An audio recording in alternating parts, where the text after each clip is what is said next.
Corona इस शताब्दी की सबसे खतरनाक त्रासदी है जिससे प्रत्येक वर्ग आहत हुआ है। यह बात सोलन के विधायक कर्नल धनीराम शांडिल ने कही। उन्होंने कहा कि इस बीमारी से न केवल सामाजिक बल्कि आर्थिक रूप से भी मार पड़ी है। उन्होंने कहा कि निम्न वर्ग इससे बेहद ज्यादा प्रभावित हुआ है। यहाँ तक कि कई लोगों को 2 जून की रोटी भी नसीब नहीं हो रही है। व्यापारी वर्ग भी काफी परेशान और चिंतित दिखाई दे रहा है, लेकिन इस स्थिति से हम सभी मिलकर निपट सकते हैं। कोरोना काल के बहुत ही संकट भरे समय से गुजर रहे हैं। इस शताब्दी की ये वैश्विक महामारी जिसने पूरी मानवता को मैं समझता हूँ एक बड़ी भारी चुनौती दी है और एक बड़ी त्रासदी के रूप में आकर सारे विश्व में हाहाकार मचाया है। कोरोना से बहुत प्रकार की समस्याएं पैदा हुई हैं। सामाजिक,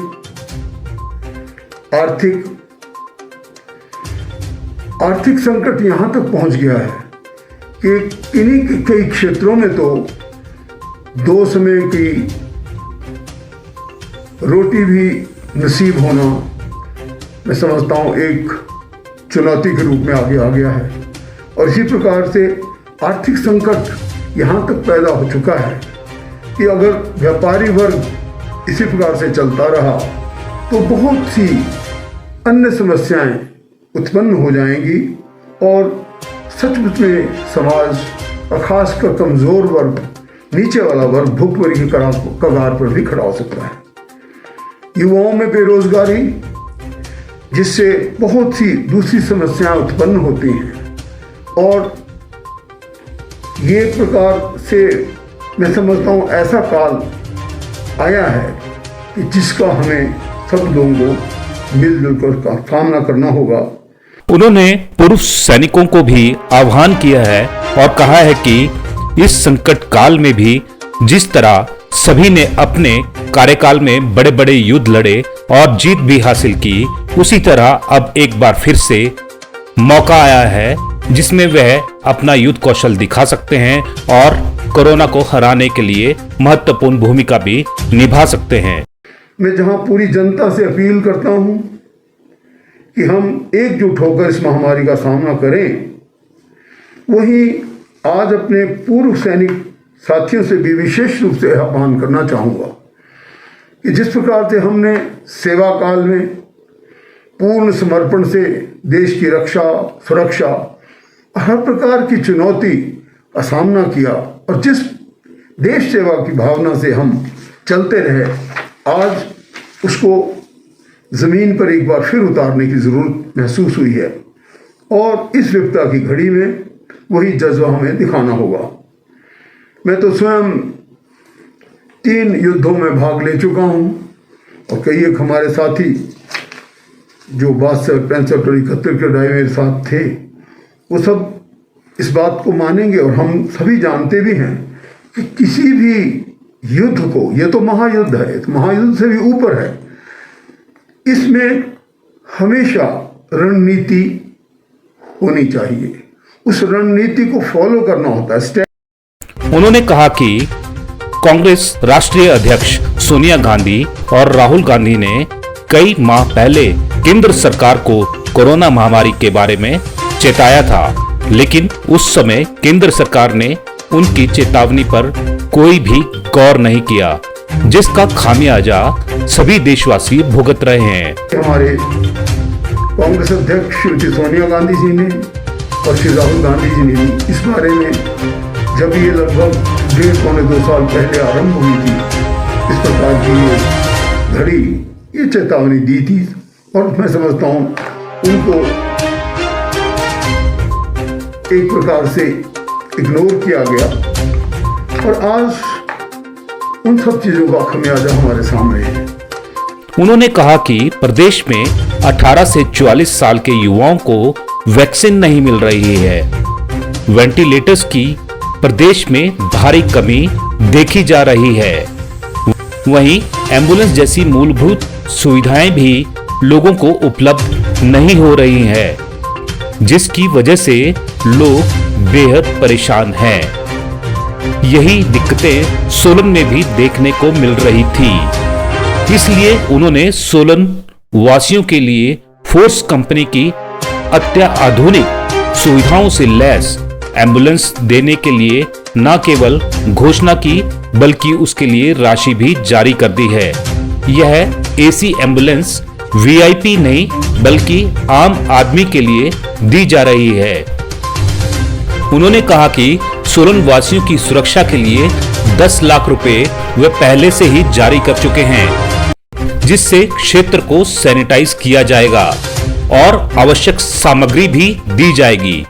उन्होंने कहा कि उनकी सबसे बड़ी प्राथमिकता सोलन वासियों को सुरक्षा प्रदान करना है, जिसके लिए वह हमेशा से प्रयासरत रहते हैं। किसी भी तरह की असुविधा वह सोलन वासियों को नहीं होने देंगे।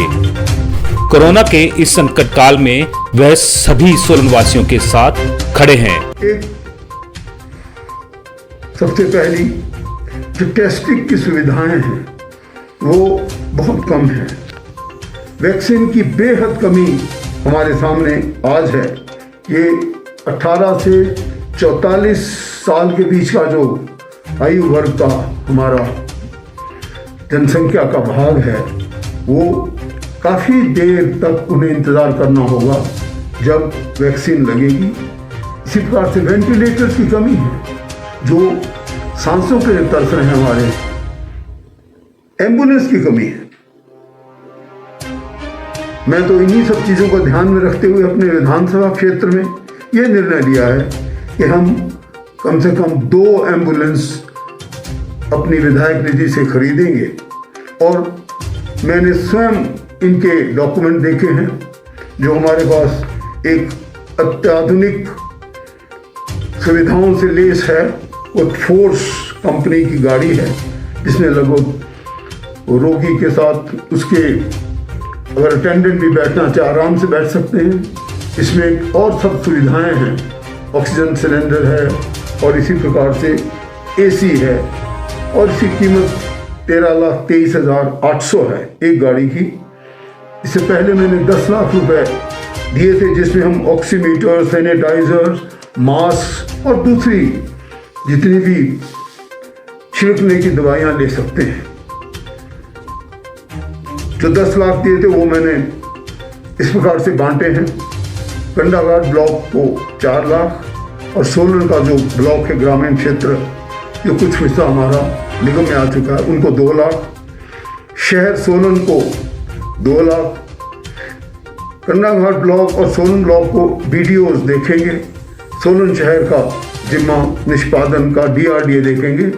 और जो हाल ही में हमारी सोलन नगर निगम बनी है, इसमें 2 लाख दिए गए हैं, जो कमिश्नर और हमारे मेयर और डिप्टी मेयर इसका निष्पादन करेंगे। मेरा प्रशासन से भी मैंने लिख कर भी दिया है।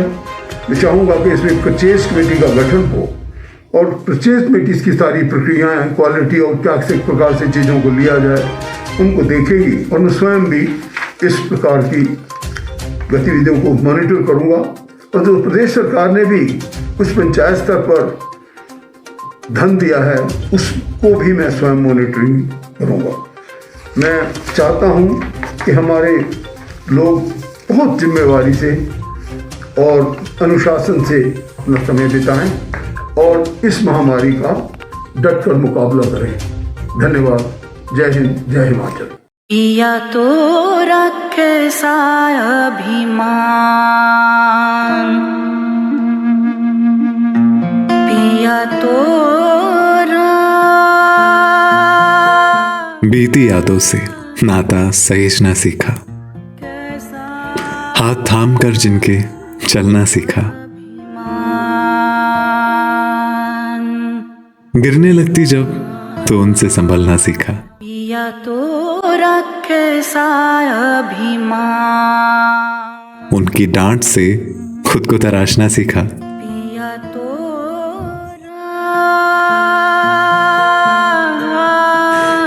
घर से दूर होकर भी दिल को हमेशा यह एहसास रहता है, उनका प्यार और फिक्र हमेशा मेरे साथ रहता है।